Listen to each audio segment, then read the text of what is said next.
Fala galera, newbelas.com.br, beleza? Aqui meio no improviso ainda, com luz improvisada, com o ambiente todo improvisado, tem um monte de coisa aqui na minha frente, mas tudo bem. O importante é que tá na sua tela aí.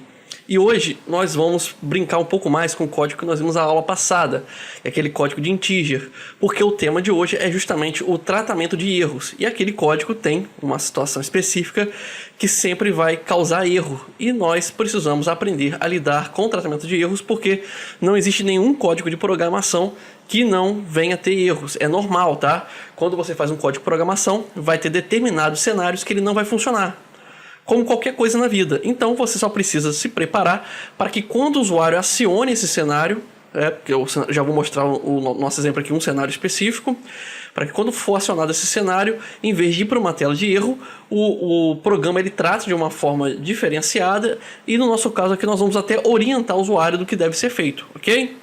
Então, antes de começarmos, eu convido vocês aí rapidinho a visitar o nosso blog, newbelas.com.br. É importante que você visite.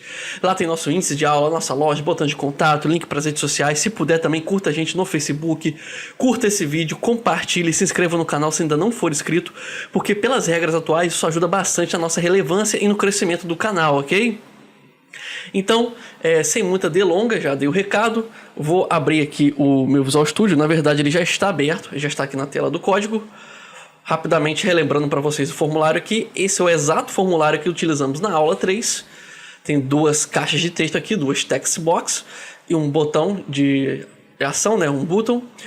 E basicamente é uma calculadora rápida, né? Eu boto um número aqui e outro aqui, clico em somar e ele soma os dois números. Foi o que fizemos na aula passada para a gente poder treinar integer. Se você está caindo de paraquedas nessa aula e não viu a aula passada, recomendo pausar esse vídeo e ver a aula 3. Ou se você não tiver tempo, não puder ver a aula 3 agora, quando voltar para a tela do código, pause o vídeo e copie o código, ok? Faça um formulário igual a esse e copie o código. O código nem é a parte tão importante, mas precisamos dele aqui para poder visualizar um erro. Então, nós vamos aprender a lidar com uma situação específica. Esse código aqui, ele só funciona se o usuário digitar um número numa caixa de texto e um número na outra. Se ele deixar uma delas em branco ou botar uma letra, o que pode ocorrer por um acidente, ele vai apresentar uma tela de erro. E o primeiro passo para você tratar qualquer erro é visualizar o erro que está dando, ok? Então eu vou executar agora o programa que nós fizemos e nós vamos, de propósito aqui, criar uma situação para a qual ele não foi programada, para a gente poder descobrir o erro que está dando, e eu vou mostrar para vocês como a gente faz para tratar esse erro.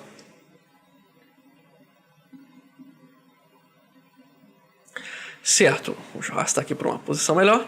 Se eu botar, por exemplo, um mais um aqui, ele vai dar um total de 2, ok? Só que o usuário pode, sem querer, na hora de apertar apertar a letra Q, por exemplo, junto. Então, o nosso código está preparado para pegar tudo na caixa de texto e converter para valor numérico.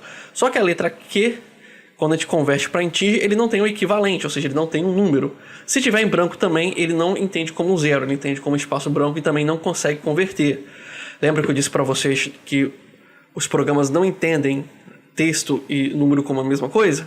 Independente de ser um número de verdade ou ser um vazio que deveria ser zero na matemática, eles não entendem assim, tem que ser especificamente para o que for programado. Então se eu clicar somar, ele vai agarrar aqui um pouco, ó, e já deu um erro. O próprio C#, ele já avisa para você o erro que está dando, o tipo de erro que é.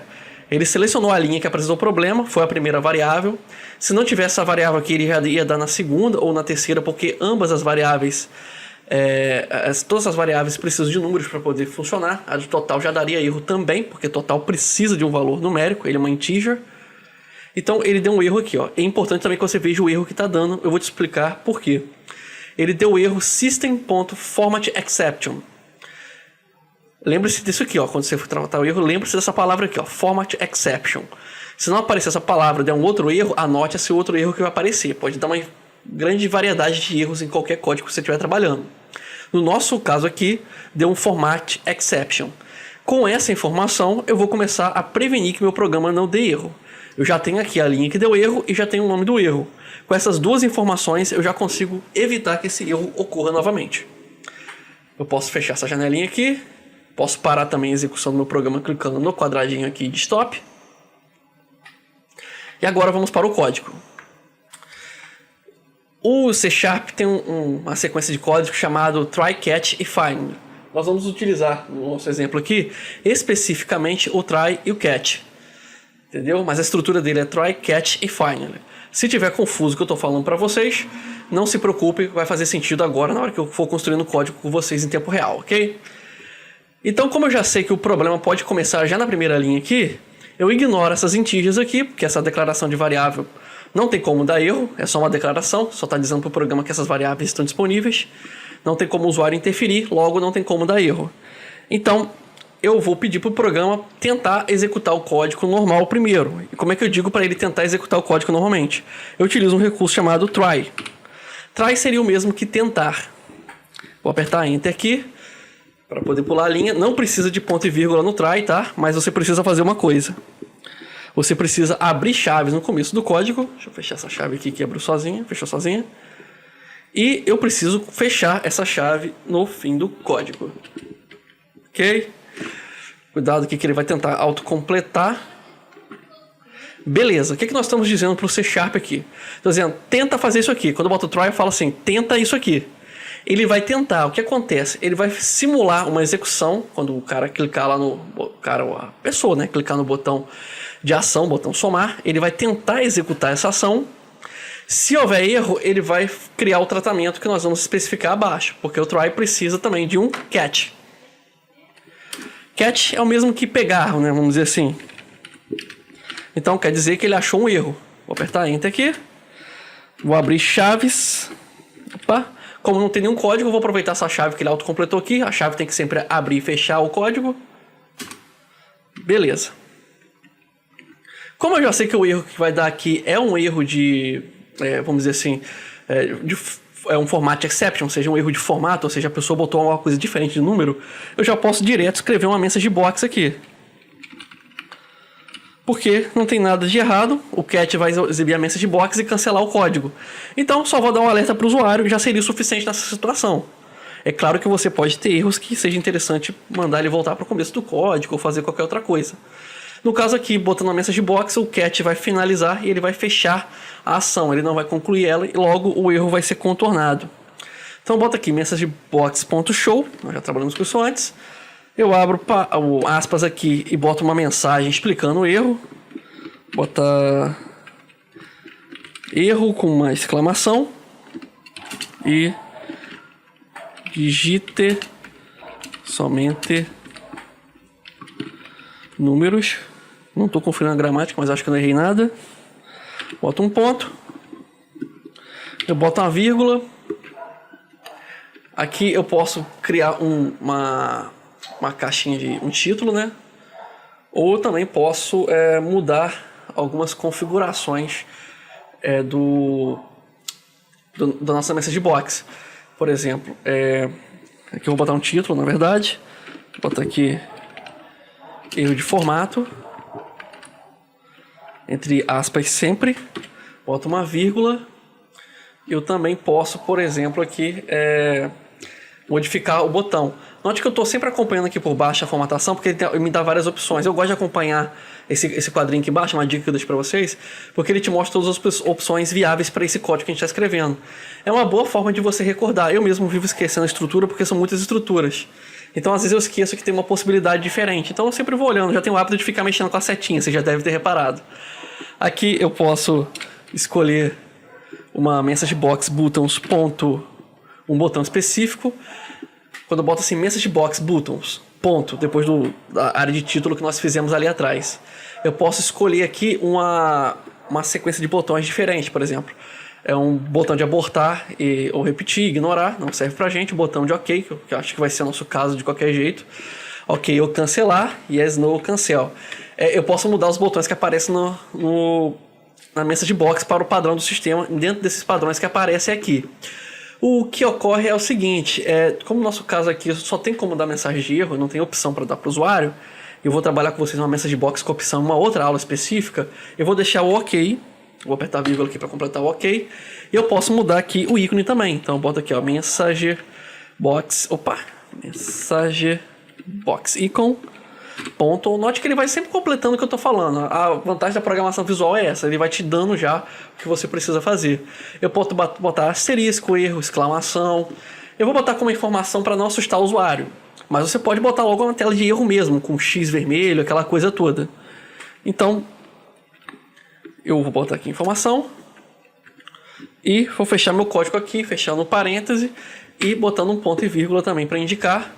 Deixa eu estender aqui, o código sai um pouco da tela. Deixa eu jogar um pouco para dentro da tela para você ver o código completo. Se precisar, pausa o vídeo e copia o código. E já vou explicar ele com detalhes, ok? Beleza. Depois do cat, eu posso botar também o finally. O que é o finally? Depois ele tentar o código, vai dar erro e ir para o cat, você pode optar por botar depois do finally um código que seja executado em qualquer circunstância, mesmo que dê erro. De repente você precisa que aquele programa execute um código depois, seja uma mensagem de erro, de repente o código tem um relógio, um contador que precisa ser verificado, então você pode colocar esse código no finally, ou seja, tudo que tiver ali no finally é a mesma estrutura do cache, vai ter que abrir e fechar as chaves para poder mostrar. Dentro do finally você consegue mostrar, executar qualquer código, independente de haver erro ou não. No nosso caso aqui não tem interesse. O código está pronto? Em teoria já iria funcionar, porque o que acontece? Nesse momento, qualquer erro que der, ele vai mostrar a message box, mandando digitar somente números. Mas eu preciso prever que pode haver outros tipos de erro. Então o que acontece? Eu posso dizer que esse cat aqui, dizer para o C# que esse cat aqui vai funcionar apenas em caso de erro de formato de exceção, o formato de exception. Ou seja, se ele der qualquer outro erro, ele não vai usar esse cat, ele vai tratar de uma forma diferente. Então eu abro parêntese aqui. Lembra que eu mandei você guardar o nome do erro que deu depois? Você vai escrever o nome do erro aqui, ó. Opa, eu escrevi errado aqui. É o Opa, tá bravo hoje. Format. Cara, meu teclado está uma posição muito ruim. Format exception. E pronto. O que eu fiz aqui? Eu disse para o C# que se ele não conseguir na primeira tentativa dar o erro, e esse erro foi... se na primeira tentativa der um erro e esse erro for o format exception, ele vai dar essa mensagem. Por que eu coloquei isso? Porque se eu descobrir um erro lá na frente, eu posso botar um segundo cat. Eu posso botar uma sequência de cats ali, um para cada erro específico. É só botar entre parênteses o erro que deu. Então o que acontece? Se o meu código tiver potencial para ter 5 erros diferentes, eu posso botar 5 mensagens de erros diferentes. E ao fim delas, ele vai cancelar a ação e o usuário vai poder corrigir ali a informação que ele botou errada e prosseguimos com o erro. Ou criar um tratamento para um erro específico. De repente, o seu programa é um programa autômato e você precisa que o cat funcione para poder fazer uma correção pontual. Não sei a situação que você vai usar o try e o cat, porque pode variar bastante, mas o importante é você entender como eles funcionam. Nosso código está pronto. Ok. Vou executar ele aqui. Vou clicar em iniciar. Ele vai recriar aqui o executável do programa. Beleza, deixa eu só ajustar a janelinha para ficar bem quadrada para a gente aqui. Testando novamente o código, vou botar 1 mais 1. Ele executou o try deu certo, então ele botou o resultado normal. Seguiu o código normal. Se eu botar aquele Q como nós botamos da outra vez, eu clicar em somar, olha só, ele já mudou a tela de erro. Ele acionou o botão de OK e balão de informação, lembra? Até então ele não estava mostrando os balões de informações. Então eu consegui mudar também o formato da message box, eu personalizei a tela de erro, ok? Então é isso aí, galera. Só para refrescar o que nós fizemos aqui, para você entender o código, como sempre nós fazemos no fim da aula. Lembrando sempre que o nosso código segue uma ordem, de cima para baixo, então eu já sei que nesse ponto aqui ele sempre vai dar certo. Eu deixei ele executar normalmente as integers. Depois, como eu já sabia que ia dar um erro, eu utilizei o try. O try, recordando, é tentar. Então eu pedi para ele tentar tudo que tivesse entre as chaves, que é o nosso código já da aula passada. Opa, pulei um pouco a caneta aqui. Ele vai tentar executar. Se houver erro, ele vai... Em qualquer ponto, independente, ele não continua o código, ele cancela executando o código e vai para o cat, aonde eu vou deixar um código preparado para lidar com a situação. No nosso caso aqui, como o erro foi do próprio usuário, ele chamou uma message box e a message box já orientou o usuário a criar, a digitar corretamente. Lembrando que nós aprendemos também hoje a utilizar botões diferentes na nossa message box. Está escorregando para caramba minha caneta. E também chamamos também um ícone diferente para message box. Está comendo um pouco o código aqui, mas você vira o código completo durante a aula. O código é bem simples, mas é importante entender a estrutura porque muita gente peca na hora de se programar porque esquece de tratar o erro. São 2 palavrinhas que nós utilizamos nessa aula, mais o finally que a gente não utilizou no código, mas eu falei sobre ele, que ajudam bastante aí a você deixar seu programa mais bonito, mesmo nas situações mais difíceis, que é uma situação de erro, ok? Programar não é difícil, é uma questão de atenção. Beleza? É isso aí, galera. Essa aula de hoje não é complicado, é atenção, por isso que a gente tem que destrinchar bastante, falar com calma. Lembre-se sempre de deixar suas dúvidas e comentários aí embaixo do vídeo, para que eu possa também criar conteúdo novo de acordo com a necessidade de vocês. Mais uma vez, obrigado por sua companhia. Ao fim do vídeo tem algumas recomendações. Meu nome é Elias Ribeiro, um grande abraço.